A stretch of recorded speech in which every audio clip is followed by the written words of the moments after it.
clothes, transport, rent, food, and laundry payments in January. So no wonder why it's sometimes called the silly season, because of the associated silly spending.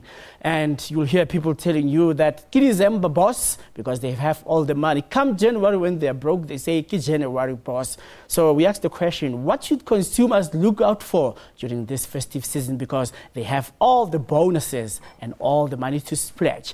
So in the studio with us is Mmatli, who is independent financial planner with Oracle Broker Services, and she's here to tell us about what should we be conscientized upon when it comes to spending money during the festive season. Thank you very much for joining us. Thank you for inviting me, Colin. All right.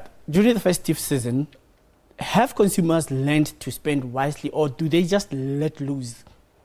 As you said when you started the segment, it's the silly season, Ki December, boss. Consumers have not learned anything when it comes to December. They keep on repeating the same mistakes.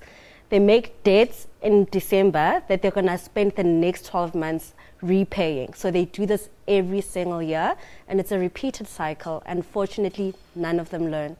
And some of them actually get committed to the debts they had since last year, and then they cannot come out of them. Are these some of the financial blunders that they make? And do you think that they actually keep on doing that same mistake and nobody's helping them with that financial advice? It's not that the people don't know how to or where to get information.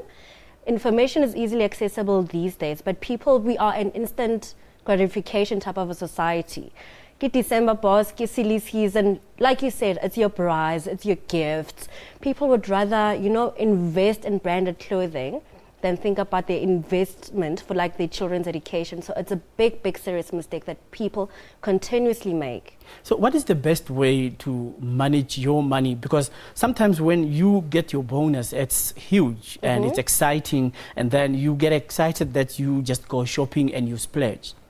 So the first thing when you get your bonus, like today's the 15th, so I'm sure people out there are just getting poorer and the rich are getting richer. So before you spend your money, get a budget. Write down if you have any shopping needs that need to be made, if you need to buy anything, have a budget and do not exceed your budget. And before people start spending today, go back. Any loans you might have, any outstanding debts you might have, start with that before you can start spoiling yourself. Now, what are the proper strategies then to go about that? Because I understand that when people have money, when they are excited, they are uncontrollable. And some people make decisions after partying, the kind of spending where people are just saying they are happy. And some do retail therapy during this time of the year. Like I said before, today's the 15th and a lot of people are getting their bonuses. So if you're getting your salary today, you must think that you might have another 6 weeks or 8 weeks before you get your next paycheck in January, which might be the 25th or the 31st of January. So whatever 13th check you might have today, you must think that it has to sustain you for the next 2 months or for the next 6 weeks. So before you start splurging, going out to buy your alcohol, there's nothing wrong with spoiling yourself or buying or spending time with your family, but sit down. What are the important things? Buy school fees for your children. Don't worry about, buy school uniform for your children. Pay your children's school fees. So by the time you spoil yourself, all the important things have been taken care of. If you need financial advice, there's financial advisors out there who can sit with you, who can help you achieve your goals. Actually plan this year for next year.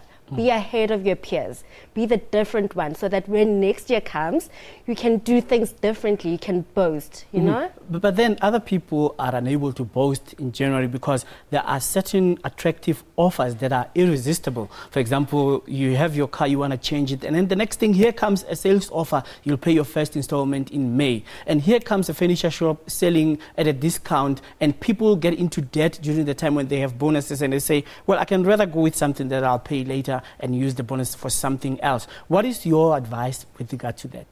Now, that is the critical mistake that they're going to make. There's no free ride. So if somebody's promising you that you're not going to be paying an installment for the next 5 months, think about the long-term implications of that. Because in that 5 months where you're not paying anything, there's interest that's being accumulated. So you're not getting this for free. So that interest can be accumulated for the next 6 years. So do you want to sacrifice instant gratification for long-term pleasures. There is nothing like financial freedom. It gives you peace of mind. You can sleep at night. So people must not make those kind of blunders where they're going to party now, where they're going to make serious and dire effects and not sleep for the next 6 years. So what do you choose? Now, in the end, there are those who are not going to be celebrating this festive season because they have so much debt. Do you think they should consolidate their debt, or how is it that they can manage their way out of it just to mitigate the impact of being thinly stretched during tough economic times?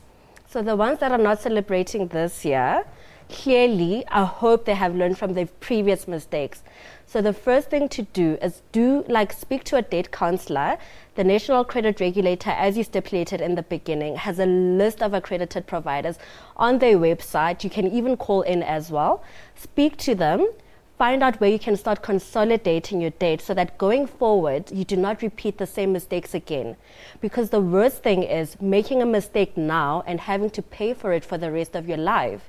Because once you are listed on the credit bureau, the chances of you having to apply credit again, it could be for your child's education, it could be for another car or a house, it minimizes the chances of you of having to purchase anything on credit ever again. So people need to think of the long-term implications and not sacrifice any long-term happiness for short-term gain. All right. Thank you very much for your insightful analysis and advice.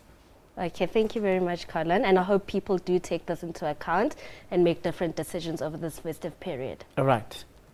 Mmatli is independent financial planner with Oracle Broker Services, and of course talking to us about festive spending and the issue of December boss and January boss. So happy shopping, but again, we'll see you in the new year.